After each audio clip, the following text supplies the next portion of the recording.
Tear gas, formerly known as a lacrimator agent or lacrimator, from the Latin lacrima, meaning tear, sometimes colloquially known as mace, is a chemical weapon that causes severe eye and respiratory pain, skin irritation, bleeding, and even blindness. In the eye, it stimulates the nerves of the lacrimal gland to produce tears.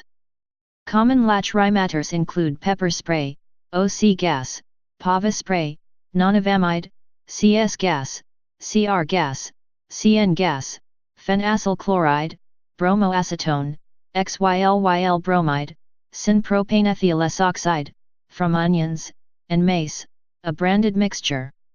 Lacrimatory agents are commonly used for riot control. Their use in warfare is prohibited by various international treaties. During World War I, increasingly toxic lacrimatory agents were used.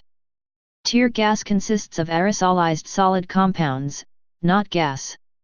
Tear gas works by irritating mucous membranes in the eyes, nose, mouth, and lungs, and causes crying, sneezing, coughing, difficulty breathing, pain in the eyes, and temporary blindness. With CS gas, symptoms of irritation typically appear after 20-60 seconds of exposure and commonly resolve within 30 minutes of leaving, or being removed from, the area. With pepper spray, also called oleoresin capsicum, capsaicinoid, or OC gas, the onset of symptoms, including loss of motor control, is almost immediate. There can be considerable variation in tolerance and response, according to the National Research Council, U.S., Committee on Toxicology. The California Poison Control System analyzed 3,671 reports of pepper spray injuries between 2002 and 2011. Severe symptoms requiring medical evaluation were found in 6.8% of people, with the most severe injuries to the eyes, 54%, respiratory system, 32%, and skin, 18%. The most severe injuries occurred in law enforcement training, intentionally incapacitating people, and law enforcement, whether of individuals or crowd control. Lacrimators are thought to act by attacking sulfhydryl functional groups in enzymes. One of the most probable protein targets is the TRPA1 ion channel that is expressed in sensory nerves, trigeminal nerve, of the eyes, nose, mouth, and lungs. Risks. As with all non-lethal, or less lethal weapons, there is some risk of serious permanent injury or death when tear gas is used. This includes risks from being hit by tear gas cartridges, which include severe bruising, loss of eyesight, skull fracture, and even death.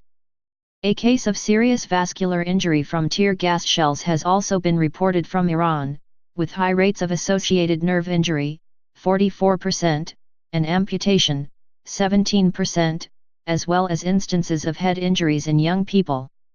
While the medical consequences of the gases themselves are typically limited to minor skin inflammation, delayed complications are also possible. People with pre-existing respiratory conditions such as asthma, who are particularly at risk, are likely to need medical attention and may sometimes require hospitalization or even ventilation support. Skin exposure to CS may cause chemical burns or induce allergic contact dermatitis. When people are hit at close range or are severely exposed, eye injuries involving scarring of the cornea can lead to a permanent loss in visual acuity. Frequent or high levels of exposure carry increased risks of respiratory illness. Expiration. Reports of expired tear gas canisters picked up by protesters in Egypt led to theories that it could be more toxic, but Steve Wright of Leeds Metropolitan University said if enough time has elapsed that the chemicals have broken down inside the can, then it makes the canister less effective. However, a study carried out by Monica Crowther, a Venezuelan professor of Simon Bolivar University, collected thousands of tear gas canisters fired by Venezuelan authorities in 2014, showed that 72% of the tear gas used was expired and noted that expired tear gas breaks down into cyanide oxide, phosgenes, and nitrogens that are extremely dangerous. Use. Warfare. Use of tear gas in warfare, as with all other chemical weapons, is prohibited by various international treaties that most states have signed. Police and private self-defense use is not banned in the same manner. Armed forces can legally use tear gas for drills, practicing with gas masks, and for riot control. First used in 1914, XYLYL bromide was a popular tearing agent since it was easily prepared. The U.S. Chemical Warfare Service developed tear gas grenades for use in riot control in 1919. Riot control. Certain lachrymatic agents are often used by police to force compliance, most notably tear gas. In some countries, e.g., Finland, Australia, and the United States, another common substance is mace. The self-defense weapon form of mace is based on pepper spray, and comes in small spray cans, and versions including CS are manufactured for police use. XYLYL bromide, CN, and CS are the oldest of these agents, and CS is the most widely used. CN has the most recorded toxicity. Tear gas exposure is a standard in Australia for military, police and prison officer training programs. Typical manufacturer warnings on tear gas cartridges state danger, do not fire directly at person, s. Severe injury or death may result. Such warnings are not necessarily respected, and in some countries, disrespecting these warnings is routine. In the 2013 protests in Turkey, there were hundreds of injuries among protesters targeted with tear gas projectiles. In the Israeli-occupied territories, Israeli soldiers have been routinely documented by Israeli human rights group in firing direct tear gas canisters at activists, some of which resulted in fatalities. Amnesty International criticized the usage of tear gas by Venezuelan authorities, noting canisters being fired directly at individuals while also being shot into residential buildings. However, tear gas guns do not have a manual setting to adjust the range of fire. The only way to adjust the projectile's range is to aim towards the ground at the correct angle. Incorrect aim will send the capsules away from the targets, causing risk for non-targets instead.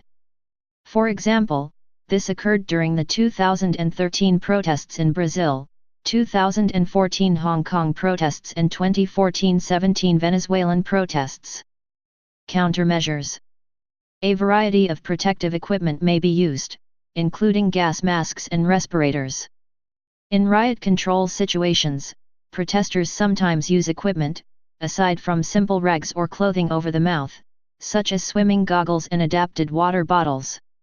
It has been suggested that the use of masks that filter solid particles is effective, if and only if, the membrane manages to catch particles with sizes smaller than 60 microns.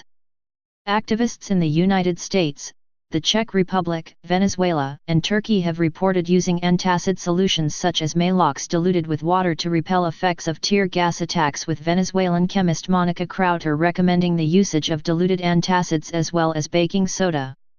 There have also been reports of these antacids being helpful for tear gas, and for capsaicin-induced skin pain. Treatment. There is no specific antidote to common tear gases. Getting clear of gas and into fresh air is the first line of action. Removing contaminated clothing and avoiding shared use of contaminated towels could help reduce skin reactions.